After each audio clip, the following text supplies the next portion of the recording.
जय माता जगदम्बे। जगत जननी जगदम्बे को बारंबार प्रणाम। और आज नवरात्रि का दूसरा दिन है, इसलिए माता ब्रह्मचारिणी को मैं प्रणाम करता हूँ और उनसे आशीर्वाद मांगता हूँ। माता ब्रह्मचारिणी को नमन है। नवरात्रि का द्वितीय दिवस उनके लिए माना गया है। माता की ब्रह्मचारिणी शक्ति स्वरूप का बताया गया है। जय माता ब्रह्मचारिणी, नमन है आपको, प्रणाम है आपको। और स्वागत करता हूँ मैं सभी सत्संग प्रेमियों का। सभी को मेरा सत्संगी प्रणाम। जय जय जय जगदम्ब भवानी, जय जय जय जगदम्ब भवानी। तुम्हारी महिमा वेद बखानी, जय जय माँ जगदम्ब भवानी। तुमको जानत को अस ज्ञानी, तुमको जानै को अस ज्ञानी। मैं तो बालक हूँ अज्ञानी, मैं तो बालक हूँ अज्ञानी। जय जय जय जगदम्ब भवानी, जय जय जय जगदम्ब भवानी। तुम्हारी महिमा वेद बखानी। मित्रों, सत्संग का अभिप्राय क्या है, उसका हेतु क्या है, उसके मायने क्या है, उसका उद्देश्य क्या है, ये कहा जाए तो सत्संग का हेतु, उद्देश्य या उसका जो भी अभिप्राय कह लो, वो ये है कि हमारी बुद्धि सद्बुद्धि हो, निर्मल बने, हमारा विवेक जागृत हो, हमारे मन में सद्विचार पनपे। ये है सत्संग का मूल भाव। जो सत्संग जब भी हम करें तो हमारे मन में, हमारे अंतर मन में मूल भाव क्या होना चाहिए, वो ये है। आवश्यक नहीं कि हम बड़ी बड़ी वेद पुराणों की बातें करें, आवश्यक नहीं कि हम किन्हीं गूढ़ दुर्लभ ग्रंथों के बारे में चर्चा करें। आवश्यक ये है कि हम अपने अंतर मन में, अपने अंतर में सुधार कैसे लाएं।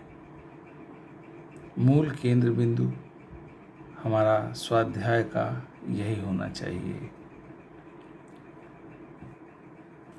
और ये सब पुनर्विचार करने के लिए ही कुछ काल बने हैं, कुछ कालखंड हैं हमारे पास। असल में देखा है, बने तो खैर सब काल हैं, सभी कालों में आप ये कर सकते हैं, पर कुछ विशेष काल बताए गए हैं, जिनमें से एक यह नवरात्रि है। इसमें माता की ध्यान साधना, अब जैसे लोग कहते हैं शक्ति की उपासना, अरे भाई, शक्ति की उपासना क्या होता है? उपासना माता की, माता में ही समस्त शक्तियां निहित हैं। या देवी सर्वभूतेषु शक्तिरूपेण संस्थिता, नमस्तस्यै नमस्तस्यै नमस्तस्यै नमो नमः। है ना? पर यह भी कहा गया है कि या देवी सर्वभूतेषु मातृरूपेण संस्थिता, नमस्तस्यै नमस्तस्यै नमस्तस्यै नमो नमः। देखिए, अब लोगों को ये चीज़ें, मैं इसलिए थोड़ा सा भेद, ऐसे भेद कोई है नहीं, पर मैं इसलिए कर रहा हूँ कि मूल जो भाव है हमारा, आपका जो हमारे मन में मूल भाव जिसका प्रादुर्भाव होना चाहिए, वो माता की शरणागति होना चाहिए। किसी शक्ति या ताकत के अंतर्गत या अंतर्निहित होकर के नहीं, बल्कि स्वभाववश हमारे आपके स्वभाव में वो होना चाहिए। वे हमारी पूज्य हैं, हमारी दिव्य माँ हैं, तो उनके प्रति हमारे मन में जो सहज भाव होना चाहिए, जो मूल भाव होना चाहिए, वो ये है कि कृतज्ञता का। उनकी कृपा से हम हैं, हमारा अस्तित्व है, हम जीवित हैं, हमारी श्वास चल रही है, हमारा रोम रोम उनका ऋणी है। इस प्रकार से एक तरह से कहें, हालांकि मैं ऋण धन में ज़्यादा बातें नहीं करता और ना उस पथ पर ले जाने का प्रयास भी करता हूँ किसी को, वो मेरे विचार में उतना बैठता नहीं। ये कहने के लिए उदाहरण स्वरूप कहा।